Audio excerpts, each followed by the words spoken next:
When we first moved to Maryland, we lived in a very upscale neighborhood, and Leah became friends with a girl up the street, and that they would ultimately become best friends. It was a quiet neighborhood, really nice people.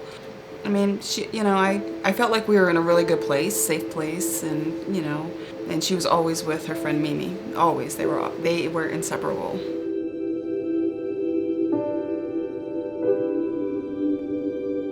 Leah was really an outgoing kid. I'm a single mom, so she was very helpful around the house. She helped with her sister. She was on the honor roll at school. She was a cheerleader. She had a lot of friends. People were drawn to her. She was really friendly.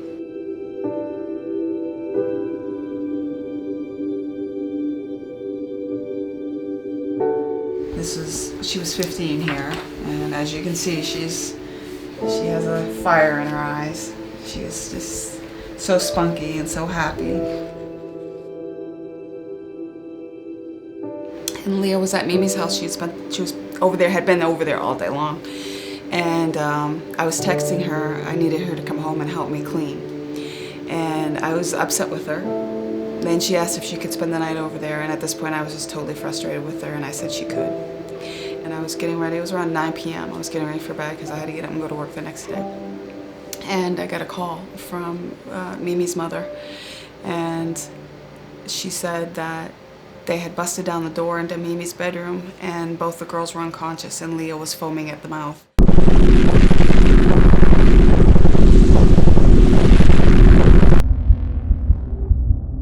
And I couldn't comprehend what she was saying to me. And she said she had called 911, and all I could do was scream into the phone, "Don't let them take Leah." It was just like I'm like, just don't let them take Leah. By the time I got there, there were emergency vehicles everywhere. There were ambulances and fire trucks and police cars. And I remember just jumping out of the van and running into the house, screaming, "Where's Leah?" And a policeman intercepted me, and he's like, "Ma'am, you need to calm down. You need to calm down." And a policeman said, "Ma'am, I think you are going to want to meet us at the Shady Grove emergency room."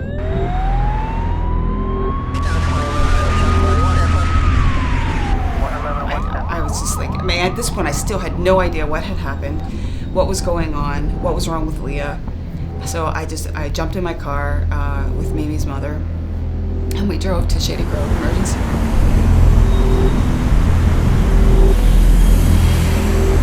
By the time I got to the hospital, I was met by a hospital liaison and a policeman, and they asked me, they kept asking me if I knew what they had taken. I'm like, I don't know what you're talking about. I don't know what happened, and nobody had told me at this point what had happened. Nobody. And a nurse came out of the emergency room, and she had this little plastic baggie, and it had a biohazard symbol on it. And I remember taking it in my hands, and it had all Leah's cut off jewelry in it, and her necklaces and rings, and it had one sock in it. And I remember thinking to myself, she was there, and she wasn't there to protect her. I wasn't there to help her.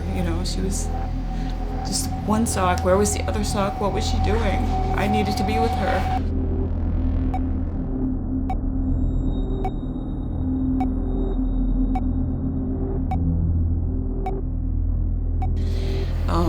Leah eventually went into cardiac arrest for 8 minutes, and she suffered an anoxic brain injury. And they asked me if I wanted to see her, and I did, but I wasn't prepared for what I was about to see. She was so swollen. She had tubes coming out of her. I didn't even recognize her. And I just was sobbing, and I was crying for her to come back to me, and please don't leave me. I just kept telling her, I can't live my life without you. Don't leave me. Don't leave me.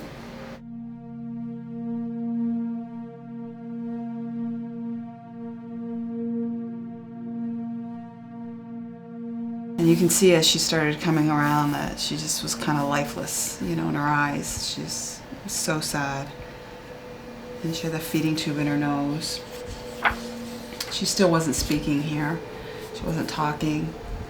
And she was just kind of rolling her tongue in her mouth, and just like a baby, like kind of drooling, and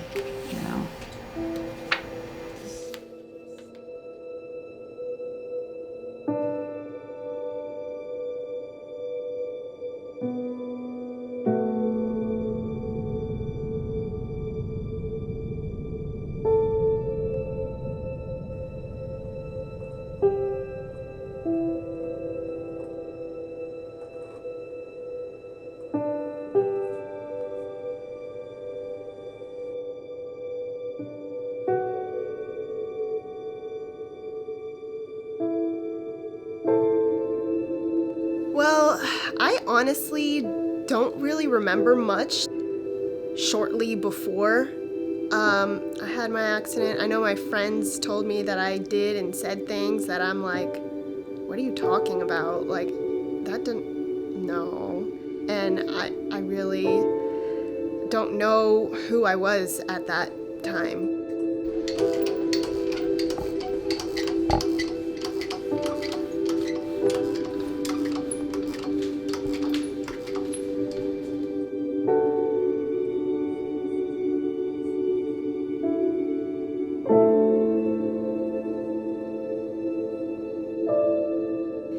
At the time, I was kind of feeling like lost in the mix, sort of, feeling like, okay, I have all these friends and like we go out and hang out and, have fun, and I still feel like so empty. And I thought that, I could fix it myself. All I had to do was, go out and have more fun and go hang out with more people. And I just think that I was in such a dark place that I couldn't see anything.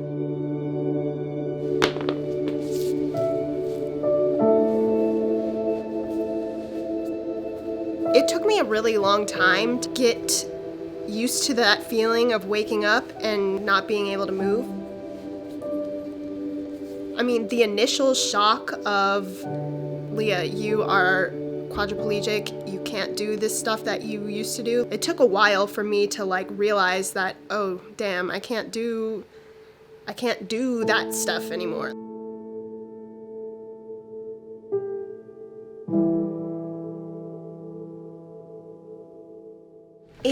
My tattoo is starts with EKG lines. I say that was when my heart stopped, when I had my accident, and then the last EKG lines are, when my heart started beating again and I came back, and I'm still here. God has more in store for me. And I've been having a lot of dreams about God lately, so he must really think I'm special. What does God say to you? He says I asked him for forgiveness, and he said he would forgive me. And that was pretty weird, if you ask me. But it's good, I guess. You are special. Of course you're special. You're his angel, just like you're mine. He must really like me a lot.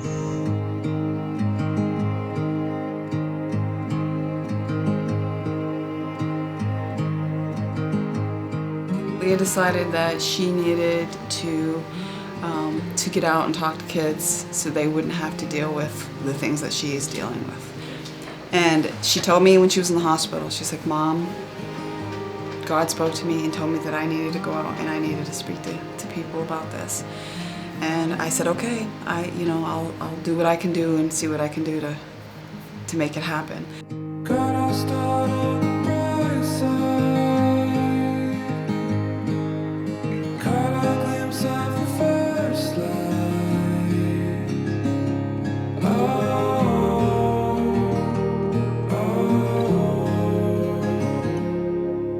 Felt the air under us,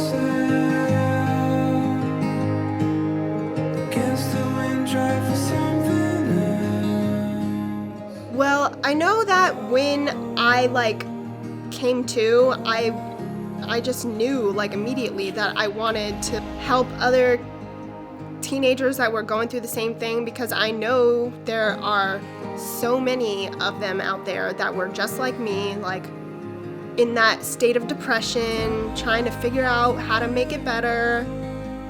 And I feel like, God saved me for a purpose, and I hope that I am fulfilling that purpose. I am so incredibly proud of Leah. I knew that she had the ability to change people's lives. I mean, I knew that even before this happened, that she just had that kind of impact on people. and I'm so proud and I'm so thankful that she has this, you know, this is something that she feels that she's giving back.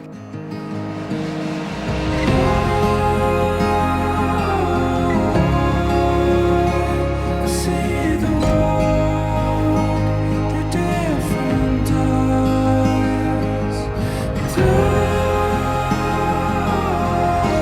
And it changes everything.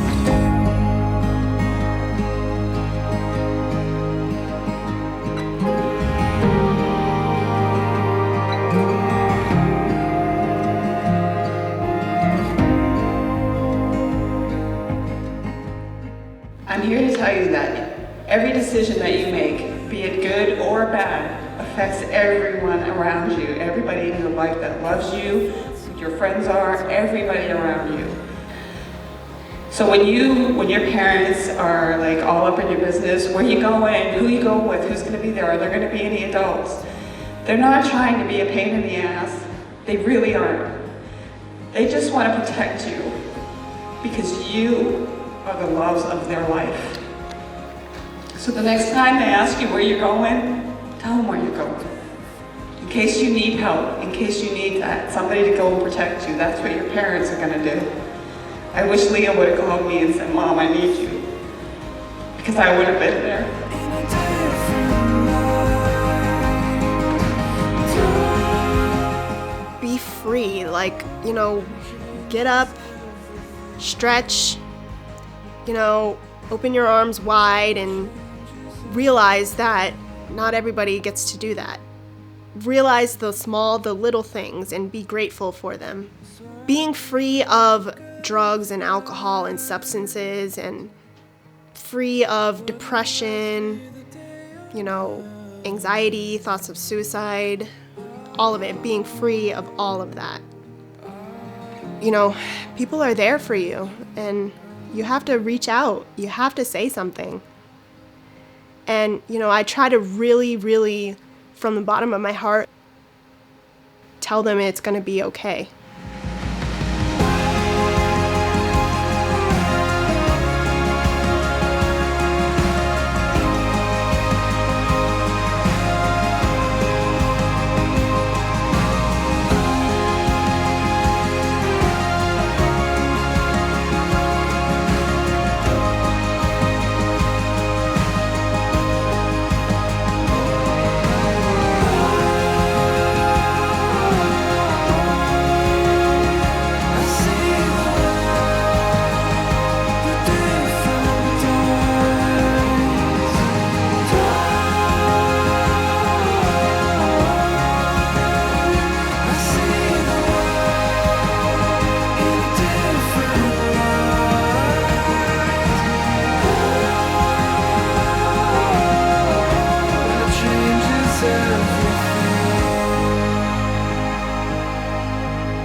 Changes everything. And it changes.